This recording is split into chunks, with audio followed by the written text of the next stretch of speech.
자, 미셔널 처치 사도행전 시리즈 11번째 시간입니다. 양심이 살아있는 사람, 양심이 살아있는 사람이란 제목으로 하나님의 말씀 함께 나누겠습니다. 굉장히 오래 전인 것 같아요. 한국의 그 예능 프로그램 그 중에 양심 냉장고라는 프로그램이 있었습니다. 그 우리 꼬맹이들은 잘 모를 테고 나이가 좀 지긋하신 분들은 알 것 같은데요. 그 예능계 대부로 통하는 그 이경규 씨가 그 몰래 카메라처럼 했던 그런 프로그램이었습니다. 그 한국의 새벽에 신호등에 이렇게 빨간불이 트래픽 라이트, 레드 라이트 켜졌을 때 거기 스탑 라인에 거기 누가 잘 서는지 그런 드라이버한테 칭찬해주고 또 상품으로 냉장고를 주는 거예요. 그런 프로그램. 아무도 없는 그 막 3시, 4시 이럴 때 아무도 안 봐요. 자, 그때 얼마나 이 드라이버가 자기 양심에 따라서 신호를 그 레드라이트의 그 정지선에 딱 스탑 그 라인에 딱 서는지, 자, 그걸 이제 테스트해 보는 겁니다. 근데 왜 제목이 양심 냉장고냐 하는 질문을 했더니 그 냉장고 안에 음식을 이렇게 우리가 채워 넣듯이 그 우리 마음 냉장고 안에 양심, 이 컨시언스를 채워 넣고 살아야 됩니다 하는 그런 취지로 그 프로그램을 했다 그래요.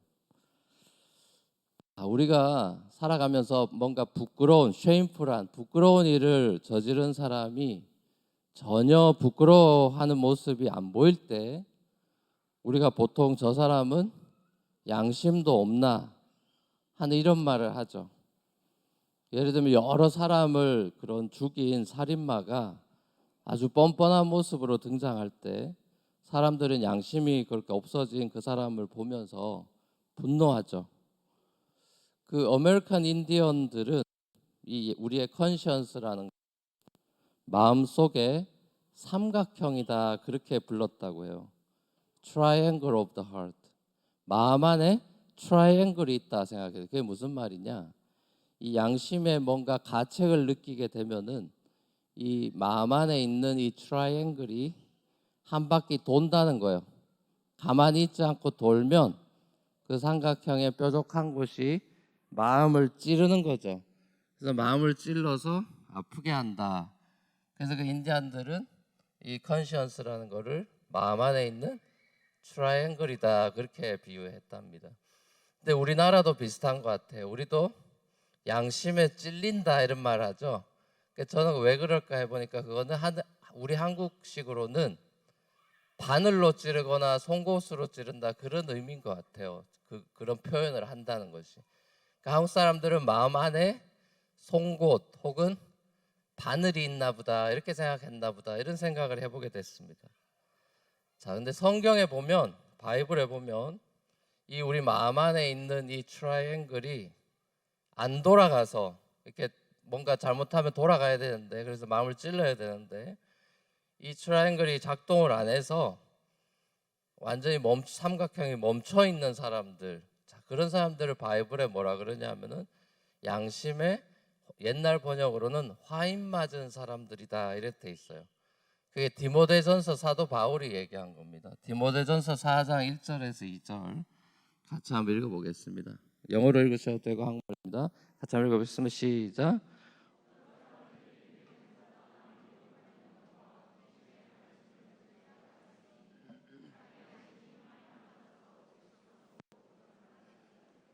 네.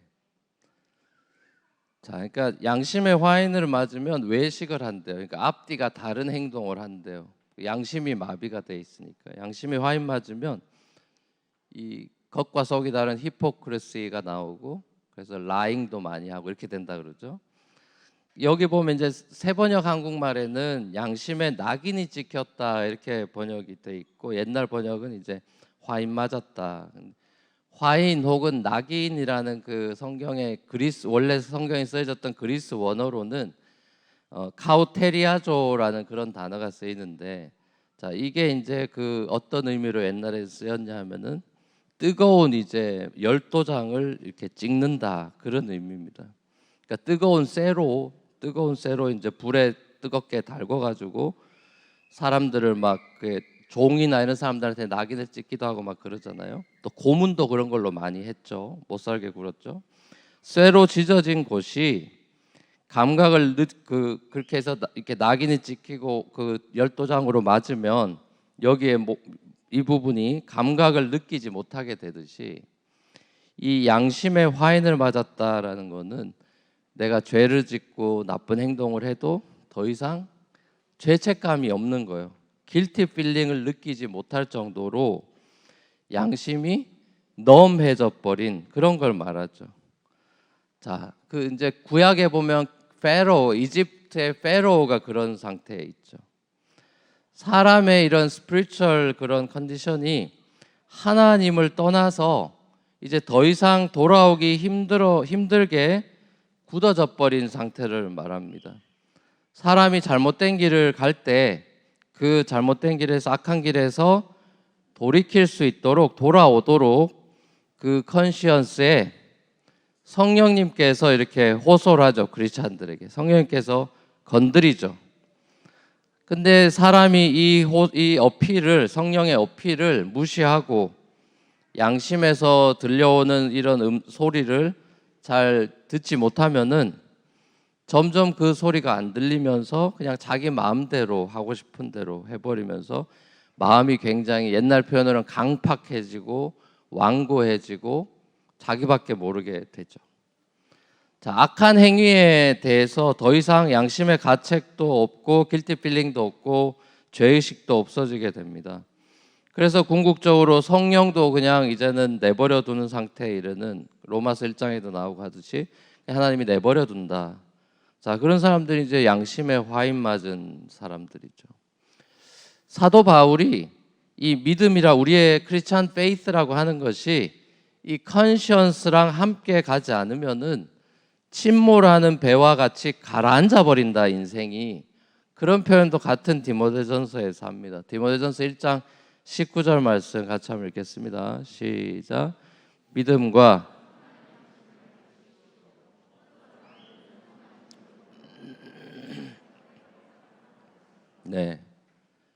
믿음과 그 faith랑 good conscience가 우리의 크리스찬 라이프에 있어서 이 배 타고 잘 항해하는 그런 것 같은 건데 잘 가다가 믿음이 없어지거나 선한 양심이 없어지면 배가 파도 속으로 가라앉아 버린다. 그 얘기를 합니다. 베드로 사도도 비슷한 얘기를 해요. 베드로전서 3장 16절에 보면 이런 말씀을 합니다. 같이 한번 읽어보겠습니다. 시작. 선한 양심을 가지십시오. 그리하면 그리스도 안에서 행하는 여러분의 선한 행실을 욕하는 사람들이 여러분을 헐뜯는 그 일로 부끄러움을 당하게 될 것입니다. 자, 선한 양심을 가지라고 바울도 얘기하고 또 베드로도 얘기하는 걸 보죠. 자, 오늘 본문을 우리가 읽은 사도행전에 보면 펠릭스라는 그 총독이 나오죠. 유대를 다스리던 리더가 나오는데 이 펠릭스 리더한테 이제 Q&A를 당하고 있는 신문 당하는 이 바울이 오늘 본문에서 이런 말을 합니다. 16절에서 이런 말을 하죠. 같이 한번 읽겠습니다. 시작. 그러므로 나도 언제나 하나님과 사람들 앞에서 거리낌 없는 양심을 가지려고 힘쓰고 있습니다. 자, 양심을 거리낌 없는 클리어한 그 컨시언스를 가지려고 어떻게 한대요? 애쓰고 힘쓰고 있다. 노력하고 있다. 그러니까 우리 양심껏 살려고 바울도 노력하고 있다 이거예요.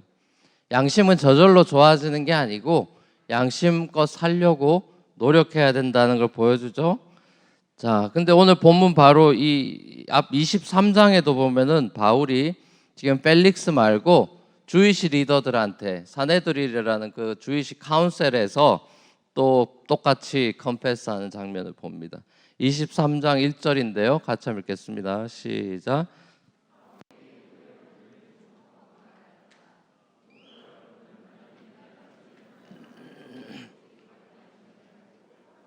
네. 자, 양심껏 살아왔다 이거예요. 바울이 지금 그 신문을 당하고 있는 자리에서 코트에서. 자, 어원을 그 에티멀로지를 보면 이 양심이라는 그리스 원어 원래 단어는 수네이데시스라는 단어인데, 이게 순이라는 거, 그 신테릭 할 때 syn으로 영어로 주로 쓰는 그 이제 그리스어로는 순인데, 그게 이제 함께라는 뜻입니다. 그래서 이 수네이데시스라는 거는 원래 뜻은 함께 안다란 말이에요. 그러니까 양심이 함께 안다란 단어에서 왔는데, 그거는 인간이 하나님하고 같이 함께 알고 있는 것, 또 인간이 다른 인간과 함께 알고 있는 그 공통의 법, 자, 그 소리입니다. 그러니까 정리해 보면 어원적으로는, 그 에티멀로지로는 양심이라는 게 이런 뜻인 거예요.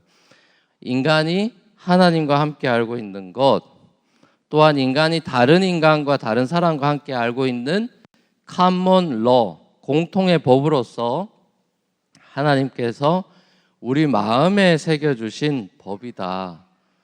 그렇게 정의를 내려볼 수 있습니다. 그러니까 예수를 믿는 사람이든지 안 믿는 사람들이든지, 사람으로 하나님이 사람을 만들었을 때 사람으로서 해서는 안 될 행동, 이건 하지 말아야 돼라는 거를 양심이 이미 나도 알고 하나님도 알고 딴 사람도 아는 common law라는 거예요. 마음에 그게 있다는 거죠. 그러니까 소셜 로, 사회법 때문이 아니라 이미 내 마음의 양심에서 레드라이트이 켜진다는 거죠. 사람이라면. 그래서 양심이라는 이 컨시언스라는 거는 우리의 소울의 영혼의 깊은 곳에 자리 잡고 있는, 우리가 눈으로 볼 수는 없지만 존재하고 있는 마음의 지성소다, 홀리 오브 홀리스다, 이렇게 비유해 볼 수 있겠죠. 이 우리의 양심의 이 장소에서 하나님의 성령의 음성이 들려오는 거죠. 자, 이런 점에서 그 잉글랜드의 유명한 시인인 조지 바이런은 인간의 양심은 하나님의 스피커다, 이렇게 그분은 비유하고요. 시인이니까 그런 표현을 했죠. 인간의 컨시언스는 스피커 오브 갓, 하나님의 스피커다. 또 러시아의 아주 유명한 대문호라고 하는 톨스토이. 자, 톨스토이도 이 양심의 소리는 뭐라 그러냐면 신의 음성이다, God's voice다. 자, 그렇게 이야기합니다. 실제로 이 한 번만 더 에티멀로지를 가져올게요. 양심이라는 게 이제 컨시언스, 영어로는 컨시언스인데, 이게 불어로는 컨시언스라고, 이렇게 발음이 제가 맞는지 모르겠습니다. 뭐 컨시언, 이렇게 아무리 국어를 들어도 제가 따라하기 힘들어요. 콧소리를 내야 되는 건지, 불어 전공하신 분이 나중에 저한테 한번 알려주시에요, 배우에. 이게 프렌치로는 똑같은 단어가 써요. 영어랑 똑같은 철자까지 다 똑같은데, 그 뜻이 consciousness입니다. 그러니까 의식, 자각, 이런 뜻이에요. 그러니까 다시 말하면은 이 양심이라는 것이 하나님을 자각하고 의식하는 곳이다. 그러니까 하나님의 이미지 오브 갓, 하나님의 형상으로 만들어진 우리가 하나님을 센싱할 수 있는 센서가 우리에게 있는 거죠. 그게 양심이라는 거예요. 그 센서가 다 우리에게 있는 거예요. 자, 근데 문제는 이 기관이, 이 센서가 죄 때문에 망가졌죠. 센서가 작동을 안 하는 거예요. 그 됐다 안 됐다 하고 깜빡깜빡하고 교체해야 되고 막 이렇게 되는 거예요. 그래서 빨간불에도 막 지나가고 양심의 그 보이스를 잘 안 듣고 무시하면서 내 마음대로 살고 그렇게 되는 거죠. 그래서 결국 사람이 양심적으로 살아가는, 하나님이 기뻐하시는 참 멋있는 인간이 되려면은 마음 깊은 곳에서 자리 잡고 있는 이 죄의 문제를 먼저 해결해야 돼요. 양심의 문제 전에 더 깊은 이 죄의 문제를 해결해야만 양심이 되살아 센스가 다시 작동이 되는 거예요. 자, 그래서 히브리서 설교자가 히브리서 9장에서 이런 얘기를 하는 겁니다. 9장 13절 14절 일단 같이 한번 읽어보겠습니다. 시작. 염소나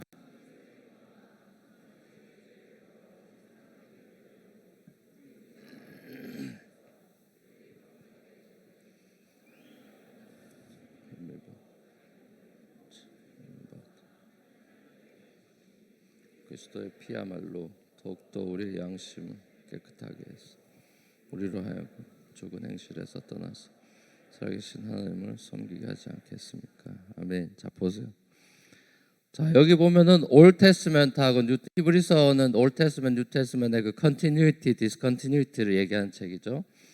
자, 올 테스먼트에 거기는 우리 여러분 잘 알다시피 blood of the animal, 애니멀의 피로 우리 휴먼 그 씬을 클린징 그 세레모니를 많이 했죠. 자, 그런 리추얼들을 많이 하잖아요. 우리 그 다 구약에 보면 다 양이나 소나 이렇게 막 burn offering 하고 이런 것들이 다 씬에 관한 거죠. 그 씬을 클린징 하자. 그 동물의 애니멀의 그 블러드로 하죠. 자, 근데 뉴 테스먼트에 와가지고는 이제 애니멀이 아니라 사람, 예수님의 피가 6월절 어린 양 대신 예수님의 피가 사람의 죄를 씻어주는데 양심을 이제는 깨끗하게 해주셔서 살아계신 하나님을 다시 섬길 수 있도록 우리를 돌이켜주고 센서가 작동하도록 고쳐주셨다. 그런 얘기를 히브리서 기자가 하는 겁니다. 자, 근데 문제는 우리 크리스찬들이 예수님의 피로 이제 마음의 그 씻김을 클린징을 받고 정결케 되는 그런 죄 사함의 은혜를 입었음에도 불구하고 우리가 살아가면서 하나님을 잘 못 믿거나 의심하거나 또 우리의 이 컨시언스가 다시 또 멀펑셔닝하는 그런 일들이 우리 삶에 있잖아요, 그렇죠? 우리가 내 양심을 브레이크하는 일들이 생기잖아요. 자, 그러면 우리가 그렇게 우리가 되지 않고 살아있는 양심이 살아있는 깨어있는 그런 사람으로 살아가려면은 우리가 어떻게 하면 될까? 우리가 우리 죄를 용서받았어요. 예수님 우리 죄를 용서해 줬어요. 그래서 감사하다고 찬양하고 하는데 또 예배당 문을 나서고 기도가 눈 감고 기도하고 회개하고 돌아서서 생활 속에 살아갈 때 또 양심을 브레이크하는 일들이 생길 수 있잖아요. 자, 그러니까 이게 우리의 문제잖아요. 자, 그럼 우리가 어떻게 계속해서 노력하면서 양심껏 살고 양심의 사람으로 살아가려면 어떻게 해야 되는가? 자, 그것도 오늘 본문에서 저는 답을 찾을 수 있는 것 같아요. 자, 오늘 본문에 보면 대제사장 아나니아가 나오고 그 장로들이 나오는데 이 사람들이 그 로이어를 샀죠. 그 로이어 이름이 터틀러스예요. 더둘로라는 로이어를 사서 이제 바울을 수를 하는 건데 너는 이러이러한 죄를 졌어. 너는 소요죄를 졌고 반란죄를 졌고 성전을 모독하는 하나님을 욕보이는 죄를 졌어. 자, 이런 걸 씌워가지고 이제 콜트로 데려왔죠. 자, 근데 이제 바울이 그 콜트에 서가지고 막 무서워하거나 벌벌 떨거나 그러질 않아요. 끌려왔는데 지금 모두 다 바울하고 다 달라드는데 바울은 그 콜트에 딱 혼자 변호사도 없이 혼자 로이 없이 혼자 서가지고 당당합니다. 컨피던트해요. 왜냐? 바울이 말한 것처럼 자기는 잘못한 게 없으니까. 양심에 아무런 꺼리낌이 없기 때문에. 죄 짓지 않고 잘못한 게 없는 사람은 당당하죠. 죄 지은 게 있고 뭔가 양심에 깨림직한 사람은 당당하지 못하죠. 바울은 양심이 거리낌이 없으니까 당당해요. 그러면서 떳떳하게 말합니다. 뭐라고 말하죠? 자기 자신에 대해서 변론을 할 때 나는 이단을 막 전파해가지고 사람들을 선동해서 내 유익을 구하는 그런 사람이 아닙니다. 나는 모든 유대인들, 주이시들이 바라고 호흡하고 기다리고 있는 하나님에 대한 그 소망을 전하고 있는 사람입니다. 당신들도 호흡이 필요하고 당신들은 이스라엘이 메시아를 기다리고 하나님에 대한 소망을 가지고 살죠. 제가 그 소망 얘기를 하는 겁니다 하면서 그래서 제가 전혀 양심에 거리낌이 없어요 이런 얘기를 합니다. 자, 그럼 바울이 말하는 이 모든 주이시들이 그 당시에 기다리고 있던 메시아닉 호흡 그리고 바울이 지금 이야기하는 하나님에 대한 이 소망, 호흡이라는 게 뭐냐? 바로 의인과 악인의 부활입니다. 부활. 그러니까 쉽게 말하면 바울이 양심껏 살아갈 수 있도록 지켜준 거는 부활의 복음이었어요. 자, 오늘 본문에는 이 복음을 the way, 길, 이렇게 표현되어 있죠. 자, 이 터틀러스가 나사렛 이단이라고 부른 것이 이단 헤레시가 아니라 유일한 구원의 길, the way, 따라가야 될 그 삶의 길, 그거라고 바울이 변론을 해줘요. 자, 바울은 이 way, 이 가스펠을 머릿속에 지식으로, 철학으로, 개념으로 가지고 있던 게 아니라, 그래서 길이라고 하는 거예요. 길이 뭡니까? 길은 길로 그냥 보라고 있는 게 길이 아니라 길은 내가 걸어가야 되는 거죠. 그 길을 걸어가면서 따라가고 실제로 자기가 그렇게 살고 있다는 얘기를 하는 것이죠. 그러니까 복음이 자신의 양심을 지켜주고 보호해주는 실제적인 힘이고 드라이빙 포스다, 이런 얘기를 합니다. 그러니까 한번 예수님의 피로 죄 용서받고 그 다음에는 그냥 내가 살고 싶은 대로 내 길대로 가는 게 아니라 이제는 예수님을 구주로 세이비어, 롤드 앤 세이비어로 받아들이고 예수님이 날 위해 죽고 사셨다라는 걸 믿고, 또 이제는 의인이, 예수님 잘 믿는 사람들은 생명의 부활로 나오고 예수님 받지 않은 사람들은 죽음의 부활로 일으킬 것에 대해서 깨달았기 때문에 이제는 예수님을 따라 그 희망의 길, 그 레저렉션의 그 길을 가겠습니다 라고 지금 바울이 자기는 그 길을 가고 있습니다 라고 얘기를 하고 있는 거예요. 그러니까 바울한테 이 부활이라고 하는 거는 그냥 까마득하게 나이 한 100살 돼가지고, 혹은 그 당시는 60살, 70살 돼가지고 한참 노인 돼가지고 이제 죽으면 가는 어떤 그런 막연한 소망이 아니라 곧 다가올, 자기 인생에 곧 다가오고 있는 영광스러운 피날레고, 양심에 따라 살지 않은 사람에게는 심판, 저지먼트라고 하는 그 순간이 끔찍한 순간이라는 걸 알고 있었기 때문에 바울은 그 센서가 작동하고 있는 거예요. 왜냐하면 예수님이 그 얘기를 하셨기 때문이죠. 예수님이 요한복음에 보면 바울이 믿고 있는 의인과 악인의 부활에 대해서 직접적으로 얘기를 하셨어요. 요한복음 5장 27절에서 29절 같이 한번 읽겠습니다. 시작.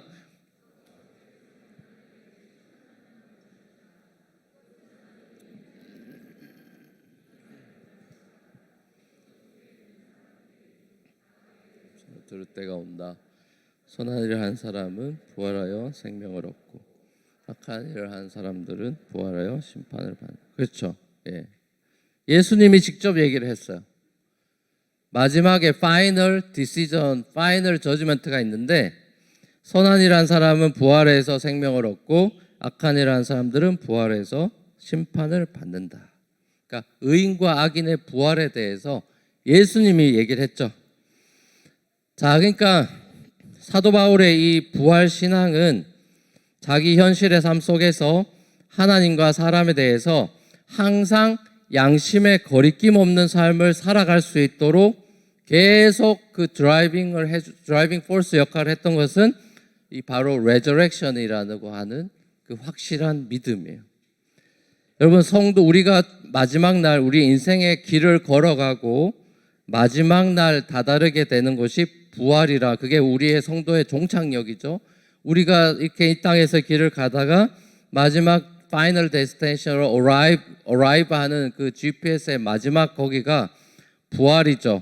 마라톤 선수가 결승점을 바라보면서 계속해서 인내로 달리듯이 성도의 삶의 결승점과 같은 게 부활이기 때문에, 자, 우리가 거기까지 가는 거죠. 그 얘기를 이 로마로 후송돼 가지고 나중에 바울이 가택연금이라고 감옥에 가 있는 이 투옥된 바울이 빌립보 성도들한테 이 부활 신앙에 대해서 다시 이렇게 이야기하는 장면을 보죠. 빌립보서 3장 10절에서 14절 같이 한번 읽겠습니다. 시작. 내가 바라는 것은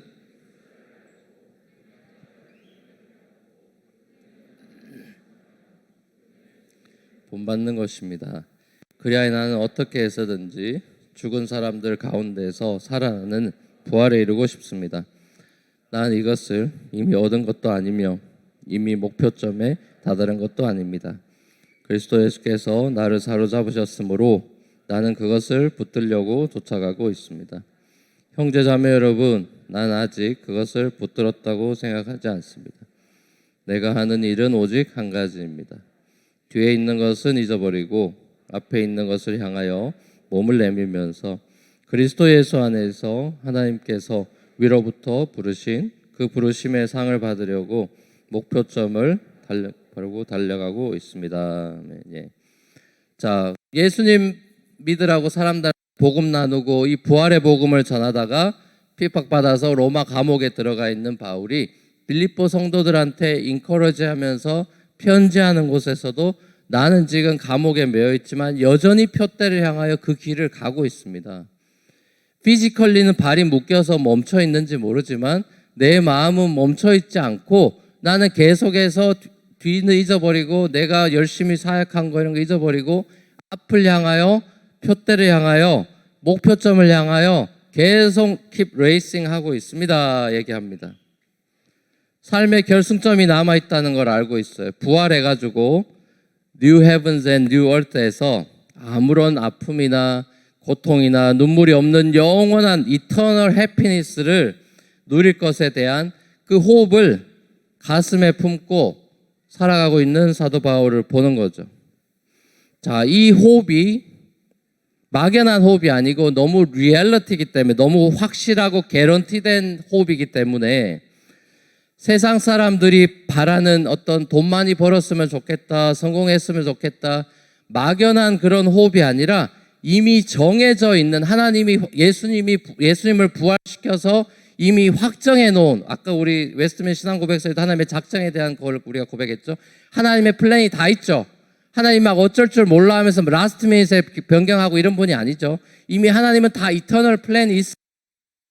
자, 그래서 하나님의 그 확정된 미래, 하나님의 그 소망, 그 호흡이 너무나 확실하기 때문에, 왜냐하면 바울이 만들어낸 호흡이 아니라 하나님이 만들어서 붙박아 놓은 호흡이기 때문에, 그건 아무도 체인지할 수 없기 때문에 그 호흡을 보면서 가기 때문에 이건 세상 사람들이 가지 말라고 끄집어 당기고 난리를 쳐도 갈 수밖에 없죠.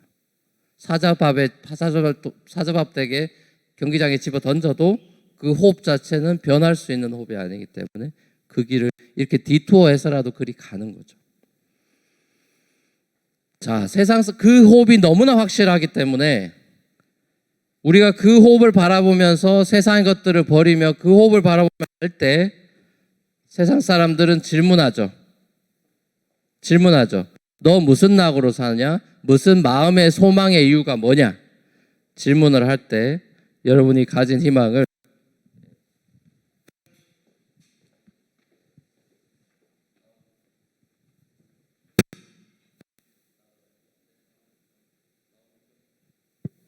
됩니까? 예. 자, 그리고 우리의 마음의 소망의 이유를 묻는다고 베드로전서 3장 15, 16절에 보면 우리가 그 확실한 소망, 변치 않는 소망을 바라보면서 갈 때 우리 주위 사람들이 질문을 반드시 한답니다. 너 무슨 낙으로 사냐? 너 무슨 마음의 소망을 품고 살아가냐? 분명히 묻게 될 때 우리가 뭐라고 대답할지를 두려움과 온유함으로 준비하라고 사도 베드로는 얘기하죠. 여러분, 그 마음의 소망의 이유와 그 대답이 여러분 준비되어 있느냐 이거예요. 자, 이거는 여기 모인 어른들만에게 질문하는 게 우리 애들도 마찬가지입니다. 우리 3살짜리, 4살짜리, 5살짜리, 7살짜리 여러 우리 꼬맹이들도 호흡이 있어요. 그렇죠? 그 호흡은 뭔지를 물어봐야겠죠. 예배 후에 한번 물어보세요. 넌 무슨 낙으로 사냐? 우리 아들, 딸들한테 물어보세요. 너 무슨 낙으로 사냐? 너 마음의 소망에 뭐 어떤 소망을 가지고 사냐? 부모의 신앙교육이라는 거는 집에서 가정예배도 드리고 말씀도 함께 나누고 하면서 이 아이들에게 소망을 심어주는 건데 그 소망이 어떤 소망이냐가 중요한 거죠. 그죠? 하나님의 변치 않는 그 소망을 심어줘야 되는 거예요. 너나 나나 나이 차이가 이렇게 많이 나지만 우리 다 죽고 주님 앞에 간다. 그때 우리가 어떻게 이 땅에서 어떻게 살아 선인의 부활인지 악인의 부활인지로 쫙 갈라진다. 기본적인 그런 내용들을 계속 가르쳐줘야 되는 거예요. 그래서 우리 옛날에 선조들은 그걸 소요리 문답이라고 쇼로 캐리키즘이라고 그래서 들하고 캐리카이즈 하는 거를 다큐멘터리로 만들어서 집에서 가르친 거예요. 그게 오늘까지 소요리 문답, 뭐 대요리 문답 이런 걸로 나오는 거예요. 여러분, 우리 사랑하는 우리 뉴프런트 교회 우리 모든 성도 여러분, 우리는 부활의 소망 때문에 우리가 보고 싶어하고 사랑하는 우리 주님 그리스도를 만날 것을 기대하기 때문에 소망으로 그 확실한 소망을 바라보며 살아가는 삶을 살고 있기 때문에 그래서 우리는 훨씬 더 예수님 모르는 사람들보다 선한 양심으로 살아갈 수 있는 사람들이 되는 거죠. 때론 세상 사람들로부터 야, 꼭 저렇게 살아야 되냐, 그냥 적당히 좋은 게 좋은 거지, 적당히 살면 되지, 저렇게까지 양심을 지켜가면서 살아야 되냐 라는 비방이나 조롱이 있다 하더라도 당당히 우리가 그 도를 따라가는 사람들, 그 예수님, 내가 더 길이고 진리라고 했던 예수님이 길 대신 그 길을 따라가면서 우리 마음의 소망의 이유, 나는 이 이유 때문에 산다, 이 소망을 가지고 산다 라는 것을 바울처럼 붙잡아도 당당히 이야기할 수 있는 그런 사람들이 크리스찬이죠. 그렇죠? 삶의 이유와 소망이 이제는 그리스도가 된 사람들입니다. 그리스도의 십자가의 부활에 동참하기 위해서 매일의 삶 속에서 양심을 지키고 때론 핍박도 달게 받고 고난도 이겨낼 수 있는 사람들입니다. 날마다 그리스도의 피로 양심이 깨끗해지고 성령의 능력으로 우리 주 예수의 복음을 자랑하는 참된 그런 그리스도인으로 살아가시는 우리 모두가 되기를 우리 주님의 이름으로 간절히 축원합니다. 같이 우리 찬양하며 기도하며 나아가십시다.